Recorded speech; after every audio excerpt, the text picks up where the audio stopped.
we go. Start of hour 2. This is The Herd. Wherever you may be and however you may be listening, we are live in Los Angeles, iHeartRadio, Fox Sports Radio, and FS1. Joy Taylor is joining me. Lively first hour. In the middle of the first hour, the Raiders made another deal. They have acquired Trent Brown, offensive lineman, left tackle. $66 million, $37 guaranteed, highest paid offensive lineman in NFL history. You cannot convince me this is a good deal. He goes from Dante Scarnecchia, the best offensive line coach perhaps in NFL history, to Tom Cable, who left Seattle and the Seahawks offensive line got better. And went to the Raiders and their offensive line's gotten worse. So you can't convince me this is a good deal. Joy Taylor is joining us. How are you, Joy? I'm great. Good morning. Good morning. So the Raiders are all in, making all sorts of deals. This doesn't feel like it was part of the plan. They're kind of making it up as they go. Every Monday at this time, we just don't feel that people admit in our business they're wrong. And everybody's wrong all the time. And so we call it where Colin was right, where Colin was wrong, my missteps in the last week. Here we go. Where Colin was right. Danny Amendola, after a one-touchdown season with the Dolphins, has been released by the Dolphins.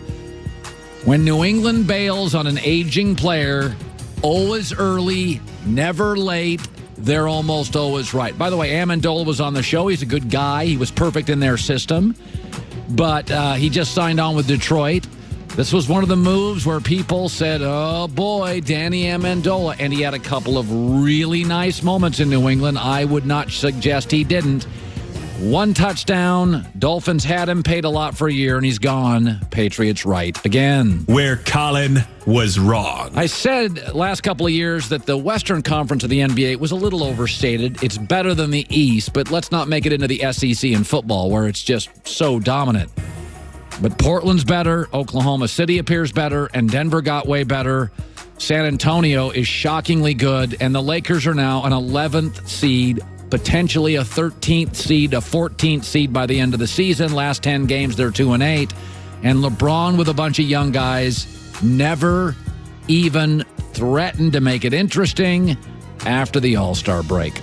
The West is simply better than I gave it credit for most of this year. Where Colin was right. Everybody bailed on the Celtics. Oh, my God. Man overboard. And I said, time out. They'll get it together. Best coach in the East. Best roster in the East. Most playoff experience in the East. Most playoff success not connected to LeBron last several years in the East. They're going to be fine. Well, what do you know? They're playing great basketball. They've won 4 of 5. They crushed the Warriors at Oracle. And for the record, Gordon Hayward's playing very well. Last 3 games, averaging almost 20 and shooting 70%. Kyrie Irving seems to be better balanced since they had that little flight west and he got to sit down with the coaches.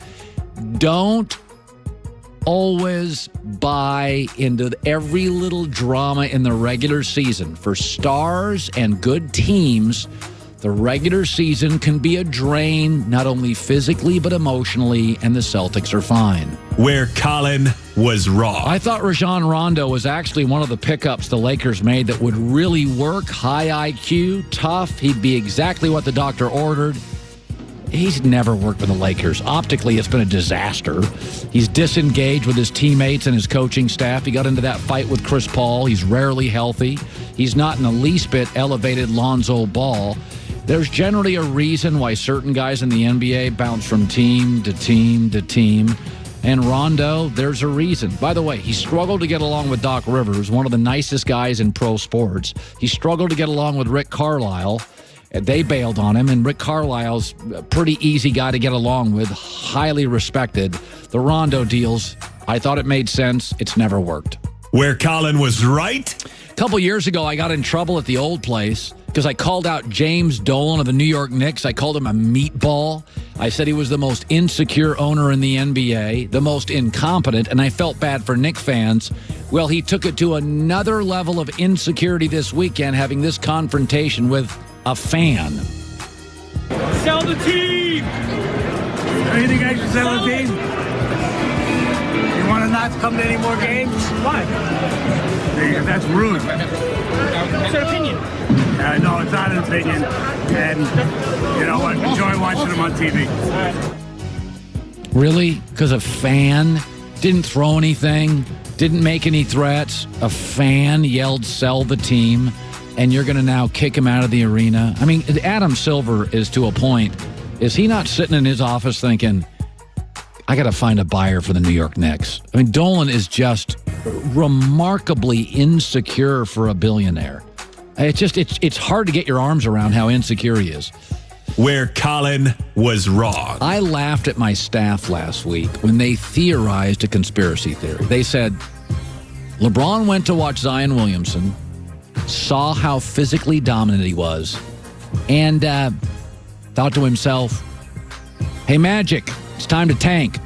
Well, the Lakers are 2-9 since then. Lonzo Ball suddenly can't play for the rest of the year. LeBron's minutes have been reduced. He won't play back-to-backs. And by the way, Kyle Kuzma now with a slight sprain may also miss significant time. Clearly, the Lakers are in tanking mode. That's not to say Lonzo Ball wasn't injured, but rest of the season, Kyle Kuzma, LeBron's never once limited time off the floor. Now, Brandon Ingram has a serious medical condition. I will not include him. But it is more than interesting that since LeBron visited Zion, they're not even competitive now. I mean, this is like a bad, subtle tank job. I mean, they're all in on it. Maybe I was wrong. Where Colin was right. I had my doubts about Russell Westbrook being restrained. New and improved Russell Westbrook, limiting his shots. Well, what do you know? Oklahoma City is in their last 10, 3-7 since he started shooting again, shooting 24 shots a game. He is incapable of being a great teammate long term. I kept saying, I'll believe it when I see it in the playoffs. He's not capable of being a 16-point shot a game guy. He is now shooting in the last 10 games 25 shots a game, shooting 9.5 threes a game. His plus-minus over the 10-game stretch is minus 47.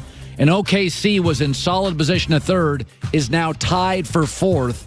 In the end, people are what they are. As Chris Broussard says, your game is your game. And Paul George is not benefiting from this.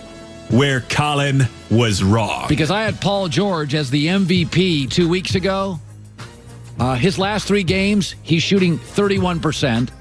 As Westbrook is shooting more, his stock is plummeting. He's now a distant third in the MVP race. He's missing open looks. He's frustrated.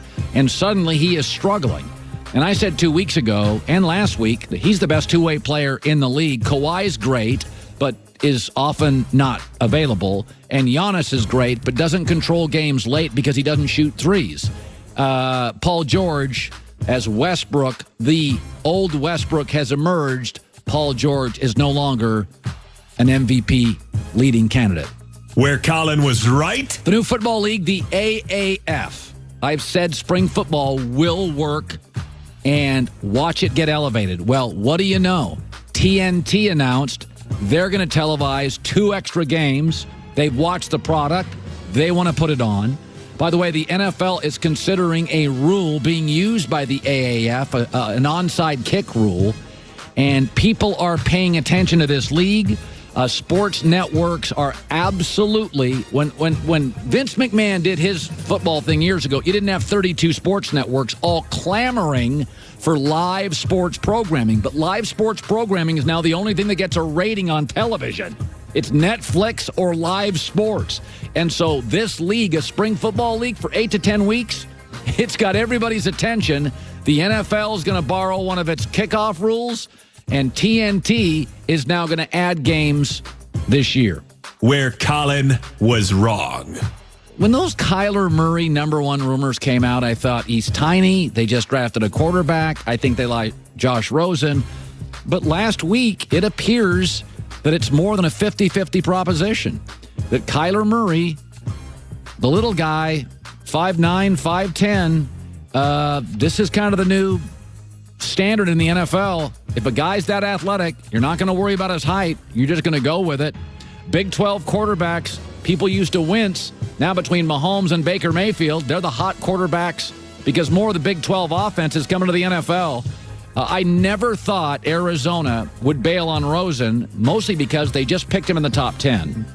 And they had whiffed on many of their first-round picks. And if they moved off Rosen, I thought it was suggesting they whiffed on that one too. But they got Cliff Kingsbury.